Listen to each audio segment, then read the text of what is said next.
말씀의 제목은 말씀과 성례에 대하여라는 제목으로 말씀을 나누겠습니다. 하이델베르그 요르민답은 이제 65문부터 새로운 것을 설명합니다. 85문까지 하나님께 주신 은혜의 방편에 대해서 고백을 하고 있습니다. 신앙 고백서들에서는 은혜의 방편들을 다 이야기합니다. 이 은혜의 방편들을 언급하는 것은 사람이 자기가 기대하거나 자기의 노력으로 은혜를 받을 수 있는 것이 아니라 하나님께서 정해놓으신 방편이 있다라는 것을 전제하는 것입니다.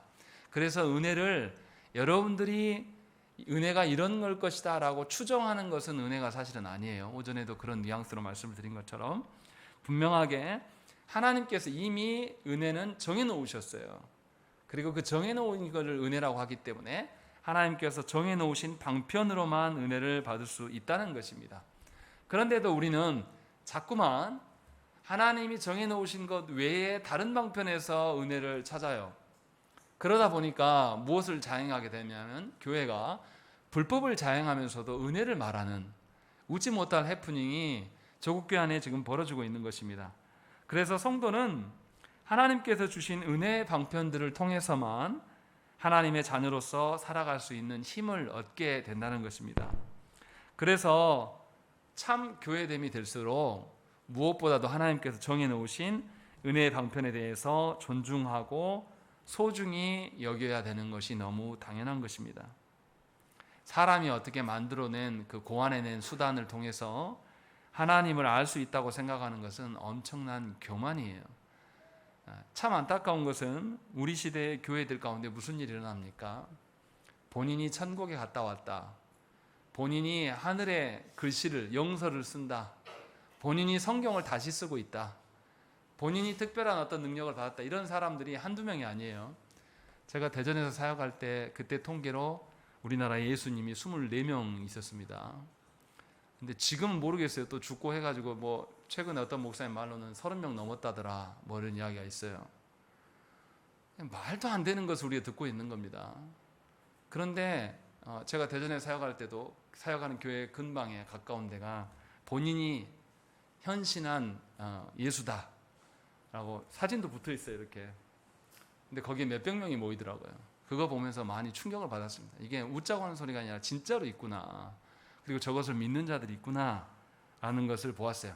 왜 이렇게 되냐 하면 하나님께서 주시는 구원과 은혜에 대해서 우리가 마음대로 기대하고 상정하고 이러한 종교성을, 부패한 종교성을 아는 어떤 사악한 무리들이 본인이 예수라고 하면서 이들의 추구하는 바에 응해주는 방식으로 뭔가를 이루어가기 때문에 이런 일들이 있는 것입니다. 그런 점에서 하나님이 주시는 은혜의 방편을 소중하게 여겨야 될 필요성이 조국교회 안에 있는 것입니다. 정말로 우리가 원하는 방식이 아니라 하나님께서 명하신 방식으로 우리가 살아왔다라면, 그것을 굉장히 존중하며 살았더라면 조국교회 안에 이단이 있을 수가 없어요. 그런데 우리는 이미 그것을 버렸다는 점에서 충격적인 것이고, 그런 점에서 은혜의 방편에 대해서 다시금 우리가 살펴봐야 됩니다. 특이한 것은 뭐냐면 하이델베르그 요리문답에서는 은혜의 방편들을 두 가지로 이야기합니다. 말씀과 성례로 이야기해요. 그런데 우리 지금 대요리문답에서 배우고 있잖아요. 대요리문답에서는 은혜의 방편을 몇 가지로 이야기합니까? 세 가지로 이야기합니다. 뭡니까?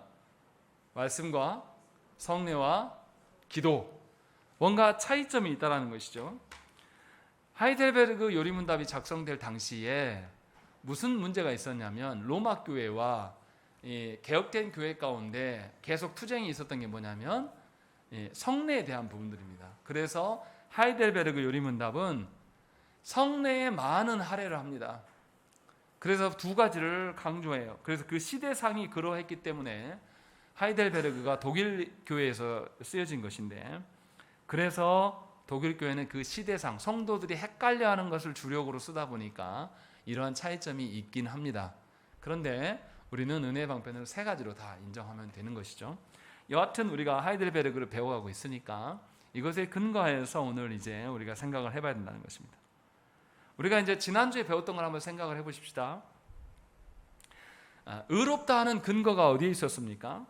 믿음에 근거한 것이다 라는 것을 우리가 배웠습니다. 이 말은 사람의 공로가 아니라 믿음으로 말미암아서 의롭다게 되는 것, 이것이 구원이다라는 것을 이제 우리가 배웠죠. 그래서 65문에는 다시 이것을 확인합니다. 오직 믿음으로만 우리가 그리스도와 그의 모든 은덕에 참여할 수 있는데 이 믿음은 어디에서 옵니까? 라고 물어봅니다. 그래서 사람이 결정이 아니라 성령에게서 나옵니다. 그분은 거룩한 복음의 강설로 우리의 마음에 믿음을 일으키며 성례의 시행으로 믿음을 굳세게 하십니다 라는 것이죠.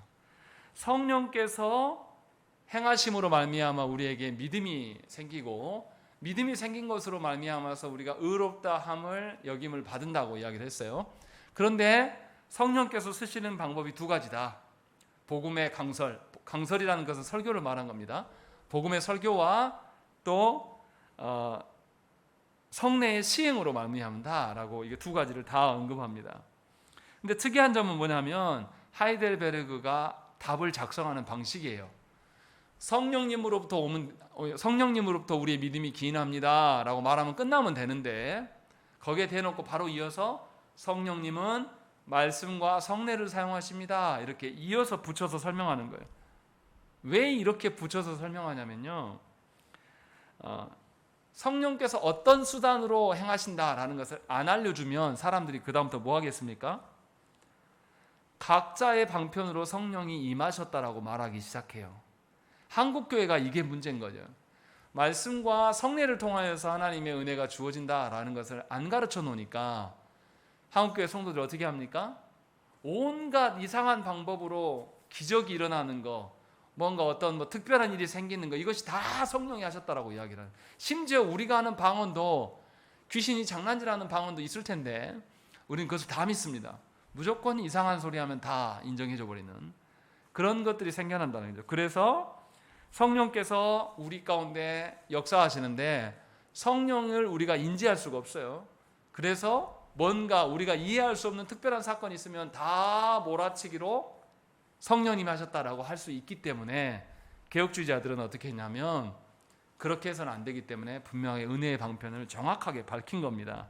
그래서 신비주의가 되지 않도록 막기 위하여서 65문의 답을 의도적으로 성령께서 하시고 말씀과 성례의 수단을 이용하신다라는 것을 밝혀주고 있는 것이에요. 또 반대로 성령님께서 주도하시지 않고 수단만 밝히면 어떻게 됩니까? 말씀과 성례만 집중해요. 그럼 어떻게 됩니까? 말씀이 신격화되고 성례에 뭔가 신비적인 일이 있다고 생각을 하는 거예요. 그래서 로마교회가 어떻게 합니까? 로마교회는 영세만 받으면 무조건 구원이 있어요. 그 세례 자체가, 성찬 자체가 주는 그 신비한 능력이 있다고 생각해요. 하나님 주신 능력 말고 그 자체가 가진 능력들. 그래서 참여만 하면 자동적으로 구원, 이런 방식에. 그러면 이 사람들 어떻게 되겠습니까? 늘 종교 의식화 돼버리는 거예요. 하나님을 찾지 않아도 교회에 와서 내가 예배드리고 내가 11조 했으니까 할 거 다 했다. 한국 교회가 그런 모습을 띠고 있죠. 그런 방식으로 치달을 수가 있기 때문에 분명하게 하이델베르그 요리문답에서는 우리의 믿음이 성령님으로부터 오신 것이고 성령님이 주도하신 것이고 성령님은 말씀과 성례라는 수단을 활용하신다. 보이지 않는 하나님이 보이는 방편으로 역사하신다. 그래서 이것이 통합되어 있다라는 것을 우리에게 보여주는 거예요. 그러니까 신앙생활은 막연한 것이 아니고 또 너무나 우리의 현세적인 것도 아니라는 거죠. 분명하게 주기도문은 어떻습니까? 뜻이 하늘에서 이루어진 것 같이 땅에서도 이루어지기를 원합니다. 그래서 보이지 않는 세계와 보이는 세계가 하나님의 통치로 일원화되는 것, 통합되어지는 것을 신앙이라고 말해요. 그렇기 때문에 성령께서 오시는데 성령께서 오시는 것이 신비적이고 뭔가 기적적이고 우리의 호기심을 자극하는 방식이 아니라 합당한 공식적인 방식으로 하나님께서 우리에게 주셨다라는 거예요. 그래서 교회는 말씀에 주력하고 성례가 합당하게 시행될 수 있도록 힘써야 되는 것입니다. 그런 점에서 우리는 말씀을 듣는 방편에 대해서도 아주 문제가 심각하고 말씀을 전하는 설교자들도 문제가 많고 또 성례를 시행함에 있어서 세례와 성찬의 의미를 잘 몰라요. 세례와 성찬을 존중하는 개혁교다들에서 어떻게 하냐면, 세례가 있으면 어떻게 하냐면요, 자기 친척 일가들이 멀리 사는데 세례 받는 날 축하해 주러 옵니다. 심지어 캐나다 개혁교회에서 있었던 일인데요, 캐나다 개혁교회에서 우리의 사촌 누구가 이번에 세례를 받는다 그러면 네덜란드에 살고 있는 자기 친척이 비행기 타고 와서 같이 예배에 참석해주고 축하해요. 네가 하나님 언약 백성의 공적인 회원이 되었구나라는 것들을. 우리에게는 굉장히 이상한 거예요. 굉장히 이상한 건데 그들은 그렇게 존중합니다. 그래서 세례받은 그날을 못 잊어요. 나는 세례받은 자다, 이제 그리스도의 몸으로 살아가야 될 자다라는 것을 그날에 어른들이 확실하게 확인시켜 줍니다. 그것이 세례의 관점이에요. 우리랑 너무 다른 거죠. 우리는 기억도 못해요. 누구한테 받았고 내가 그날 뭐라고 대답했고 뭐라고 목사님이 질문했는가 아무 생각이 없어요. 그냥 다 건너뛰는 거죠. 이것이 신앙의 하나님께 주신 은혜 방편을 대하는 태도의 엄청난 차이예요. 이것을 분명하게 하이델베르그에서는 우리에게 지적하고 있는 겁니다. 그래서 하나님은 우리를 다스리시는데 우리가 알아들을 수 있는 방편으로 다스리신다. 또 그리고 그 방편들을 교회 가운데 제시하고 계신다라는 것이에요. 그래서 저와 여러분들은 분명하게 세상이 말하는 종교성을 가지고 하나님을 찾을 수도 없고, 세상이 말하는 신비함으로 그것만으로 또 하나님께 나아갈 수도 없다라는 것입니다. 분명히 하나님은 살아계시고 그 초월하신 하나님이 우리의 삶에 개입하시는 것이다 라는 것을 고백서를 통해서 보여주는 것입니다. 그래서 분명하게 이 요리문답에서는 성령께서 주관하심과 말씀과 성례라는 수단을 밝혀주시고 있는 것입니다.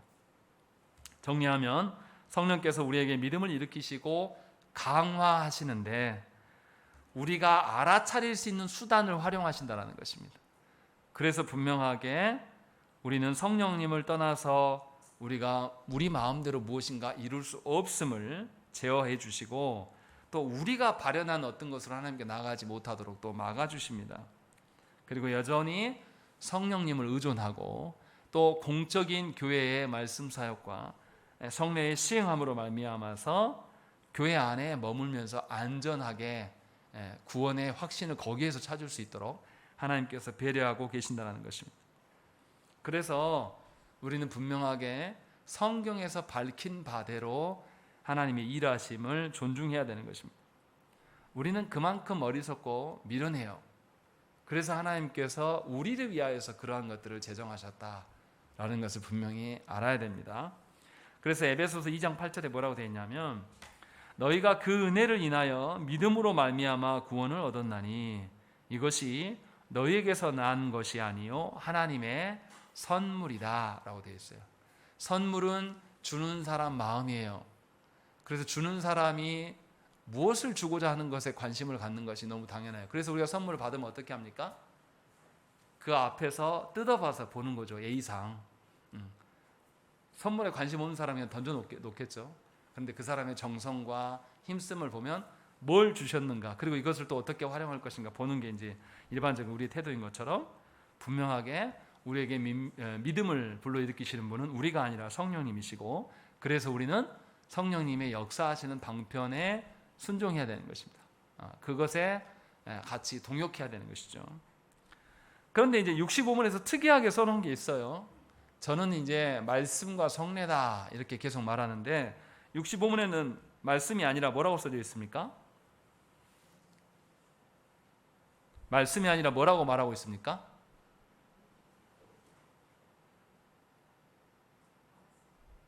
수단에서 두 가지 밝히잖아요. 65문 답. 복음의 강설이라고 이야기를 하는 거예요. 왜 복음이라고 할까요? 우리는 말씀 이렇게 말하면 뭐하고 혼동됩니까? 율법과 혼동을 합니다. 율법은 믿음을 일으키는 것이 아닙니다.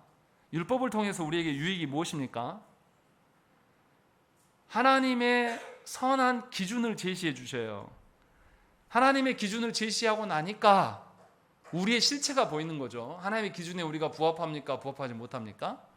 하나님의 기준에 형편없어요. 그래서 율법 앞에서 우리는 뭘 발견하는 거죠? 우리의 죄를 보게 되는 것입니다.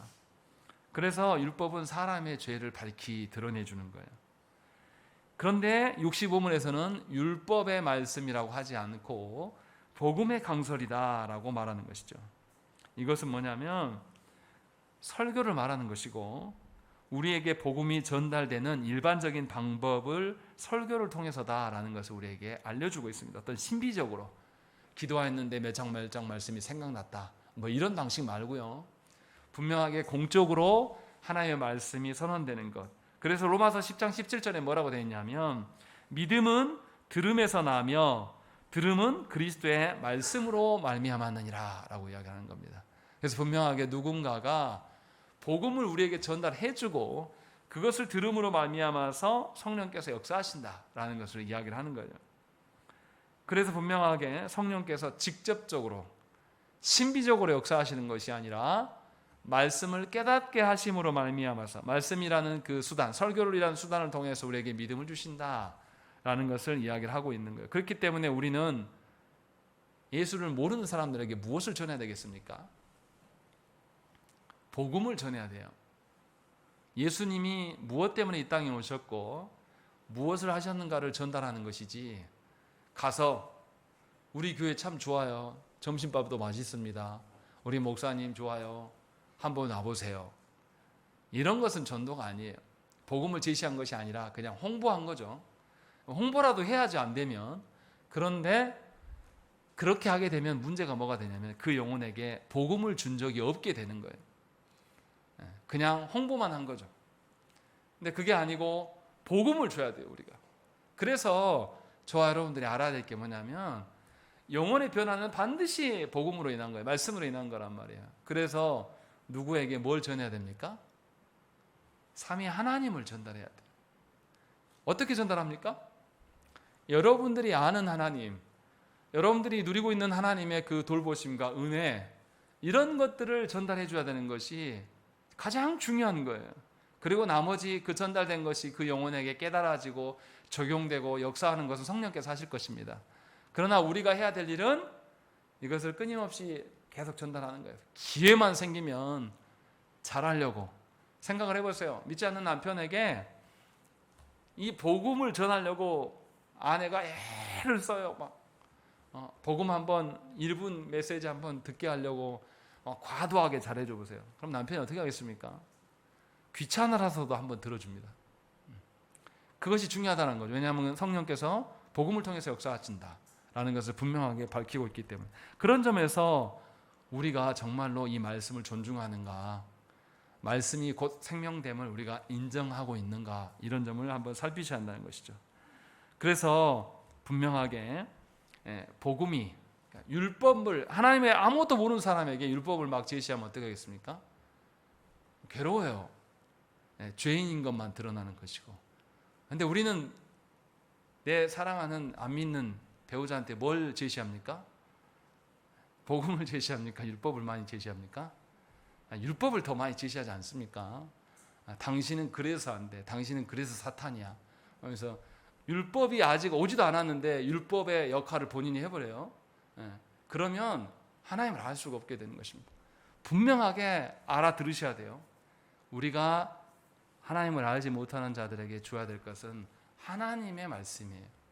복음이어야 된다는 것이죠. 그래서 성령께서 일하심을 존중하는 것이 저와 여러분 가운데 있어야 된다는 것입니다. 그리고 이제 여기서 특이한 것은 뭐냐면, 우리의 믿음을 일으키는 것과 굳세게 하는 거다, 이게 두 가지를 언급을 한다는 거죠. 분명하게 믿음을 일으켜지는 것뿐만 아니라 믿음을 강화시키는 것도 있다라는 것입니다. 그래서 모든 성도는 자신의 죄성으로 인하여서 힘들어요. 그래서 하나님께서 역사하시고 성령께서 말씀으로 깨닫게 하셔도 그 은혜가 지속되지 않습니다. 그래서 우리의 믿음이 강화시켜야 될 필요가 있어요. 그래서 하나님께서는 믿음을 일으키시기도 하고 또 그것을 강화시키고 굳건하게 하는 역할도 말씀을 통해서 주십니다. 그래서 저와 여러분들이 늘 말씀을 먹고 말씀 앞에 서야 되는 것이에요. 이제 믿음이 일으켜진 사람들은 율법도 받아야 돼요. 그래서 나의 죄를 발견해야지 하나님께 더 붙들어지고 나의 한계를 버릴 수 있어요. 그리고 더더욱 하나님 의존할 수 있는 말씀 가운데 서야 한다는 것이. 그래서 예수 믿는 자에게 끊임없이 말씀이 주어져야 되는 것이고 그 말씀의 기준 앞에서 우리는 회개할 수 있다라는 것입니다. 그래서 말씀은 믿음을 일으키는 것만이 아니라 믿음이 유지되게 하고 강화되게 하는 역할을 합니다. 그래서 저와 여러분들이 설교를 존중하는 것이고 교회가 주력해야 될 것은 말씀이에요. 그래서 여러분들 가정에서도 뭐 합니까? 그래서 가정 예배를 드리라는 거예요. 뭔가 푸닥거리 하는 식으로 가정 예배만 드리면 뭔가 좋아진다 이렇게 하려고 하는 게 아니라, 가정 예배를 한번 했다라는 목적이 아니라 가정 예배를 드림으로 말미암아 하나님을 존중하고 있는가를 확인받으라는 거예요. 그러니까 가정 예배를 제사 드리듯이 푸닥거리 하듯이 하시면 안 되고, 가정 예배를 하면서 생각하고 그 하나님의 말씀이 나에게 적용되고 있는가를 체크하시라는 거죠. 그런 방식으로 살아가는 거예요. 그래서 성도는 하나님의 약속 앞에서 늘 신뢰하는 마음을 가져야 됩니다. 우리가 연약함이 뭐냐면 하나님의 약속해 주심을 못 믿어요. 어떻게 못 믿냐면 하나님 때문에 못 믿는 것이 아니라 우리의 삶의 정황 때문에 못 믿는 거예요. 이것을 하나님 너무나 잘 아십니다. 그래서 우리에게 우리들의 삶의 정황들, 상황, 처지들 이거 보지 마시고 하나님의 말씀을 보라고 말씀하시는 것이 바로 그거예요. 그래서 저와 여러분들 안에 하나님이 약속해 주신 바가 점점 더 풍성해져야 됩니다. 그런 자는 하나님을 신뢰할 수 있게 돼요. 그래서 또 하나님의 돌보심 가운데 서는 것이죠. 동시에 성례를 시행하라라는 것은 뭐냐면 성례를 바르게 시행함으로 말미암아서 우리가 그리스도의 몸 되어 있음을 깨닫게 해주시고, 또 우리가 같은 교회 안에 한 지체로서 서로를 발견할 수 있는 이것을 통해서 믿음을 강화시키는 역할을 성례가 하는 거예요. 성례 자체로서 믿음을 일으킬 수는 없어요. 그러나 분명하게 믿음을 강화시키는 역할을 하고 있다라는 것을 65문에서 이야기를 합니다. 그리고 66문에서는 성례가 무엇입니까? 이렇게 물어봐요. 그런데 뭐라고 이야기합니까? 답에 보시면 성례는 복음 약속의 눈에 보이는 거룩한 표와 인으로 하나님께서 제정하신 것이다. 분명히 표와 인이다라는, 하나님의 약속이 확실하다라는 보증이다라는 것을 이야기를 하는 거죠. 그러니까 설교를 통하여서 들려진 말씀이 성례를 통하여서 이제 보여지는 말씀으로, 경험되어지는 말씀으로 우리에게 시행될 수 있게끔 하나님 하신 거예요. 그렇다고 해서 우리가 오해하지 말아야 될 것은 성례 자체가 어떤 능력이 있습니까? 그렇지 않아요. 로마 교회에서는 성례 자체의 능력이 있다고 생각하는 거예요. 사제가 떡과 포도주를 들고 축사를 하는 그 순간 떡이 어떻게 된다고요? 예수님의 살이 되고 피가 예수님의 피가 된다. 뭐 이런 신비적인 것들을 이제 추구해요. 그런데 성례에서 사용되는 떡과 포도주는 그냥 떡과 포도주일 뿐입니다. 의미가 있는 것은 뭐냐면 하나님께서 그렇게 하라고 하셨기 때문에 우리는 하나님을 신뢰하고서 그 일을 하는 거예요. 그러할 때 성령께서 그곳에 임재하셔서 언약 백성된 그리스도의 몸된 우리의 존재가 무엇인지를 깨닫게 해주십니다. 그래서 성찬이 너무 중요한 거예요. 성찬이 할 수만 있으면 매주 해야죠. 성찬을 앞두고 우리는 우리 자신을 계속 돌아보거든요. 과연 내가 그리스도의 몸이 맞는가? 내가 그리스도의 몸으로서 내 주권을 하나님께 돌려드리는 자인가? 내가 원하고 소망하는 것이 정말로 하나님의 역사하심대로 일치되는가? 라는 것을 계속 점검하는 방식으로 서는 거죠. 그래서 성례를 시행할수록, 바르게 시행할수록 하나님의 약속해 주신 바를 확증해 줍니다. 마치 뭐하고 똑같냐면 장례 문화가 우리 간에 와 있잖아요. 그래서 어떻게 합니까? 여기 옆에 딱 이렇게 장례 표시를 딱 붙이면 우리는 그 마음이 어때 합니까? 그냥 검정색 옷 입고 가는 사람 보는 거하고 옆에 이 장례 옷 띠 두른 거하고 우리가 받아들이는 게 어떻습니까? 완전 달라요. 슬픔이라는 것을 딱 받아요. 이 띠 자체가 슬픔은 아니잖아요. 장례를 상징하기 때문에 이것을 보면서 시끄러웠다가도 그 사람이 나타나면 우리 조용해 주는 거잖아요. 그런 것처럼 성례 자체가 어떤 특징적인 능력이 있는 것은 아니지만 성례라는 약속을 통해, 성례라는 어떤 그 하나님 주신 은혜의 방편을 통해서 하나님의 언약을 기억나게 하고 내가 하나님의 백성 된 것을 확인하게 하시는 그런 방식의 역할을 하고 있다는 것입니다. 그래서 분명하게 하나님께서 제정해 주신 것을 우리가 존중해야 돼요. 성경에서 말하는 하나님이 제정해 주신 성례는 딱 두 가지입니다. 뭡니까? 구약에서는 뭡니까? 할례와 유월절이에요. 이것이 신약으로 넘어와서 어떻게 됩니까? 세례와 성찬이 된 겁니다. 이런 방식으로 되어 있어요. 그래서 분명하게 하나님께서 너희의 언약 백성됨을 기억해라 라는 것이죠. 그래서 구약의 유대인들은 어떻게 했어요? 유월절을 계속 지켰습니다. 그리고 태어난 지 8일 안에 다 할례를 시행했어요. 그것이 자체의 능력이 있는 게 아닙니다. 그러나 하나님의 약속이 그러하기 때문에. 그래서 우리는 성례를 시행할 때 우리가 원하는 방편으로 할 수 없어요. 하나님이 명령하셨기 때문에 하나님께서 명령하신 대로 시행하는 것입니다. 그래서 우리는 성례를 하나님이 보시기에 합당하도록 연구해야 돼요. 이게 우리의 시대마다 조금씩 바뀝니다. 생각을 해보세요. 원래 성찬은 어떤 거죠? 성찬은 우리처럼 하는 방식이 아니에요. 식사예요, 식사. 그런 방식이었는데 우리의 시대상이 바뀌니까 뭐 질병에 대한 걱정도 있고 뭐도 있으니까 이런 식으로 지금 우리가 하는 방식 다 개별화된 방식으로 우리 막 이렇게 한 큰 덩어리로 떡 떼어가지고 이렇게 주지 않잖아요. 만약에 그런다고 해보십시다. 이렇게 계속 빵 하면 어떻게 될까요, 우리? 제가 딱 떼어가지고 주고 돌린다고 해보세요. 우리 몇 명 안 되니까 별 문제 없겠지만 한 500명 모이는 교회에서 한번 이따만한 빵 사가지고 돌린다고 생각해보세요. 언제 다 먹겠습니까? 그런 문제부터 해가지고 골치되는 아픈 게 있어요. 그래서 계속 성경적인 성찬의 시행이 무엇인가라는 것들에 대한 고민을 하고 우리에게 적용하는 것이 있어야 되는 것이 이것이 교회가 해야 될 일입니다. 그리고 성례가 표가 아니라 또 인이라고 밝히고 있습니다. 우리가 뭔가 거래할 때 인하고 도장 찍잖아요. 이것이 뭘 의미합니까? 이 계약이 신뢰할 만한 것입니까? 신뢰 못할 것입니까? 어떤 걸로 확인해요? 도장이 있냐 없냐. 그러니까 이 인이라는 것은 이 계약이 진짜다. 또 신뢰성을 보증해 주는 것입니다.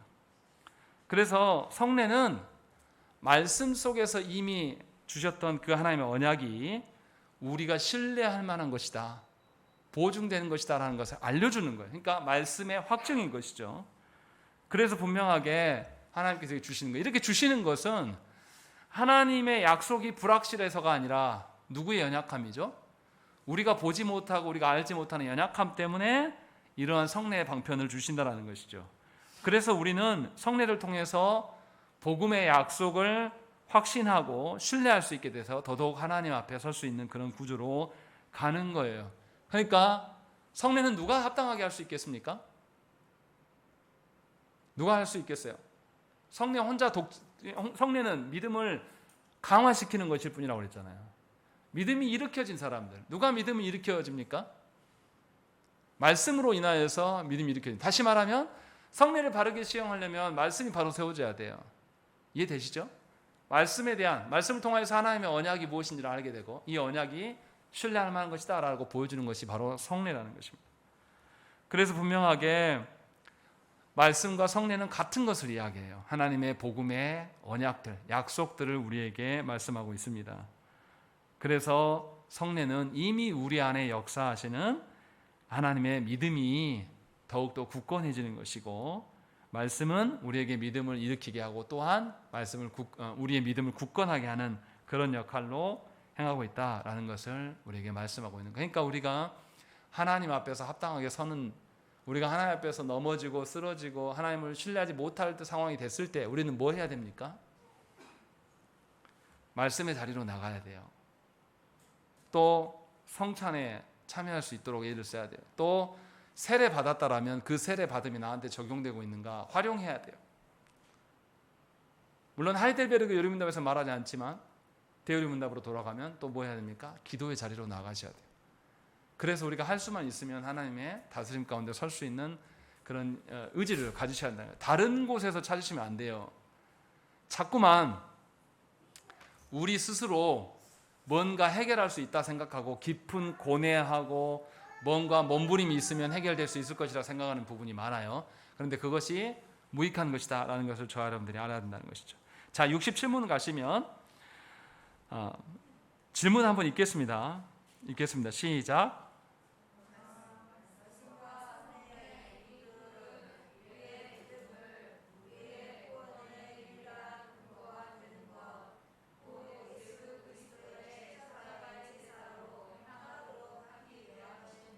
예, 분명하게 말씀과 성례는 동일한 목적을 갖고 있다. 그리스도께로 향하게 하기 위함이다 라는 것을 밝혀줘요.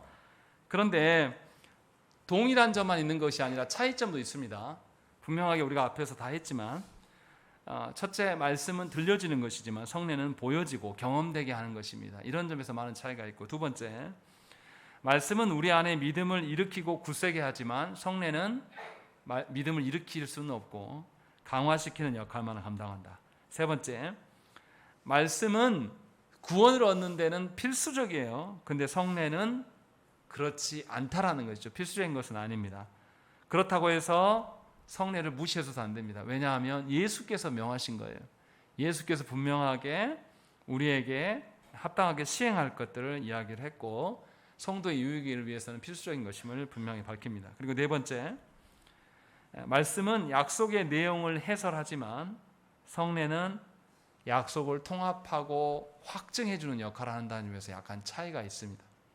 그래서 말씀과 성례는 약간 다르고, 분명히 성례는 말씀을 기반하고 있다라는 것이죠. 그래서 성례를 집례할 때 누가 합니까? 말씀을 선포한 설교자가 성례도 집례하는 거예요. 구약의 제사장 개념이 아니라 말씀과 연동되어 있기 때문에 그렇게 시행하는 것을 저와 여러분들이 아셔야 한다는 것이죠. 그렇기 때문에 우리가 성령님의 역사하심이라고 할 때 막연하게 신비적으로 어떻게 역사할 것이다 라고 생각하는 생각들을 버리셔야 돼요. 분명히 성령의 역사하심은 교회의 질서 가운데 역사하시고, 성령의 역사하심의 가장 중요한 것은 말씀을 깨닫게 하시고 성례를 통하여서 우리의 언약, 우리의 믿음의 확증을 보여주시는 그 방식으로 성령님이 역사하시는 것입니다. 분명하게 성령님은 홀로 단독적으로 사역하시는 것이 아니라 삼위 하나님의 사역에 부합하여서 사역하세요. 그래서 오늘 본문의 고린도전서 2장 12절의 말씀도 우리가 세상의 영을 받지 아니하고 오직 하나님으로부터 온 영을 받았으니 이는 우리로 하여금 하나님께서 우리에게 은혜로 주신 것들을 알게 하려 하십니다. 성령님이 계시지 아니하며 하나님께서 베푸신 바를 우리가 알 길이 없다. 그래서 성령님을 존중하는 것이다. 역으로 말하면 성령님은 단독적으로 자신을 드러내는 사역을 하시는 것이 아니라 성부 하나님의 구원의 계획을, 성자 예수님의 구원의 성취하심을 우리에게 적용하시는 하나님. 그렇기 때문에 성령의 사역을 신비적으로 뭔가 다른 방편으로 보는 것은 아주 어리석은 것이고 삼위 하나님을 존중하지 않는 것이기 때문에 아주 무서운 죄예요. 그런데 우리는 이것을 아주 쉽게 생각합니다. 그래서 조국교회 안에서 신비적인 방식으로 신앙생활하는 분들이 너무나 많아요. 제가 말하는 신비적이라는 것은 어떤 은사만이 아니라 자기 생각으로 하는 것도 신비적인 것이죠. 하나님 주신 방편이 아닌 그런 것들에서 우리가 다 버리셔야 돼요. 정말로 하나님께서 주신 방편 안에서 가정과 교회를 세워나가는 그 질서 가운데서 우리의 신앙을 살피셔야지, 그것을 떠나서 복단적으로 무엇인가를 이룰 수 있다고 생각하는 것은 하나님이 주신 생각이 아니라는 것입니다. 그래서 저와 여러분들이, 우리 정한교회가 기억해야 될 것은 뭡니까? 말씀이 합당하게 선포될 수 있도록 우리 모두가 힘써야 돼요. 늘 말씀드리지만 말씀이 바르게 선포되는 것은 목회자 혼자서 이뤄갈 수 있는 것이 아니에요. 목회자가 말씀을 잘 증거할 수 있도록 여러분들이 경제적으로나 시간적으로나 협력하는 것은 기본인 것이고, 더 중요한 것은 여러분들이 말씀을 잘 듣고 기억하시고 그 말씀에 근거하여서 계속 질문해야 돼요. 목회자가 나태해지지 않도록 계속 말씀이 연구할 수 있는 상황을 만들도록 여러분들이 힘쓰셔야 한다는 것이죠. 그러할 때에 우리 교회는 말씀이 다스리시는 교회가 되는 거예요. 동시에 또 어떻습니까? 성례를 시행하는 것도 마찬가지예요. 우리가 성례를 시행할 때 우리가 합당한 성례가 무엇인지 우리가 세례 교육도 하고 또 성찬이 무엇인지 설교를 통해서 계속 드러내 보이지 않습니까? 그것을 통해서 합당하게 시행함으로 말씀에서 하셨던 것들이 성례 가운데 확증될 수 있는 그런 방식으로 우리가 계속 고민해야 한다는 것입니다. 그것의 연장이 뭐냐면 여러분들의 하루하루의 가정 예배입니다. 분명하게 그냥 말씀드린 게 아니에요. 여러분들의 가정에서 예배만 드리면 뭔가 신비적으로 하나님 우리를 다 지켜주신다, 이렇게 말하는 게 아니라 가정 예배를 드리면 이곳이 다 하나님의 다스리는 영역이고 이곳에 있는 영혼들이 다 하나님의 다스리시는 영혼입니다라는 걸 인정해 드리는 거예요. 그래서 내 뜻대로가 아니라 하나님의 눈치를 먼저 살필 수 있는. 그러니까 가정 예배를 바르게 드리는 사람 어떻게 하겠습니까? 가정 안에서 남편과 내 사이에서 욱 하고 올라올 때 누구를 먼저 기억해야 됩니까? 하나님이 주인이시구나. 말씀으로 들었지 않습니까? 말씀으로 우리가 약속을 받았지 않습니까? 그러면 순종할 수 있어야 돼요. 여성분들이 너무 많아서 죄송한데 군대에서 내가 화났다고 고참들이 있는데 제가 화낼 수 있습니까? 계급이 또 낮은데. 그럴 수 없어요. 제가 화났다가도 계급이 높은 사람 오면 딱 멈춥니다. 이것이 합당한 사람들끼리 해도 권위의 질서예요. 하나님께서 우리의 가정의 주인 되심에 대해서 인정하실 수 있어야 됩니다. 그것이 여러분들의 일상에서 드러나기를 소망하는 것이 가정 예배 드림이에요. 그래서 분명하게 말씀이 바르게 시행될 수 있도록 힘써야 되는 것입니다. 자, 그리고 68문에서는 아주 간단해요. 신약에서 제정하신 성례는 몇 가지입니까? 라고 했을 때 세례와 성찬입니다. 이 두 가지만 이야기해요. 제가 그거 잘못 썼네요. 세례와 성찬입니다. 성례와 성찬이 아니라 세례와 성찬 두 가지, 이것만을 이야기합니다. 왜 이것을 밝힐까요? 이 신앙고백서가 작성될 당시에 로마 교회가 성례를 두 가지만이 아니라 7가지를, 지금도 로마 교회는 7가지 성례를 이야기합니다. 7가지 성례에 보면 뭐 결혼부터 뭐 장례, 그다음에 또 견진성사라고 해서 또 성인이 되어가는 뭐 이런 것들 다 넣어놨어요. 왜 이렇게 하냐면 사람의 필요에 의해서 만들어 놓은 겁니다. 그런데 분명히 성경에서 어떻게 합니까? 하나님 나라에서는 장가가는 일 없다, 그런 말씀을 하시거든요. 다시 말하면 하나님께서 은혜 방편으로 주신 것은 결혼 뭐 이런 거 아니라는 거죠. 분명히 말씀과 성례 두 가지, 성경에서 그렇게 말하니까 이것이 우리의 믿음이 성령님으로부터 왔다라고 인정해 드리는 거예요. 그렇지 않고 우리의 필요에 의해서 만드는 것들은 굉장히 위험한 거다 해서 이것을 강조해서 요리문단의 한문으로 만들어 놓은 거예요. 적용해보면 이런 겁니다. 한국 교회 안에서 아주 이상한 예배가 있습니다. 개업 예배나 또 이사 예배나 또 추도 예배나, 미안하지만 그건 예배가 아니에요. 우리들의 목적과 잘됨을 위해서 만들어낸 거짓 예배입니다. 그래서 저는 그런 거 별로 신경 쓰지 않아요. 여러분들도 요청도 않으시지만 저 역시도 별로 그렇게 신경 쓰지 않아요. 그건 성경적이지 않기 때문에. 심지어 결혼도 이게 예배인지 아니면 다른 것인지 생각을 해봐야 됩니다. 또 기회가 되면 이것은 설교를 할 거예요. 분명하게 하나님께 주시는 성례는 두 가지고 성경에서 그렇게 말하기 때문에 우리는 거기까지 멈춰야 된다라는 것이에요. 우리의 필요에 의해서 무엇인가 확장하는 것은 굉장히 위험한 일이 되는 것이고 그것은 믿음도 아니고 구원도 아니다라는 사실을 아셔야 된다는 것입니다. 우리 함께 기도하시겠습니다.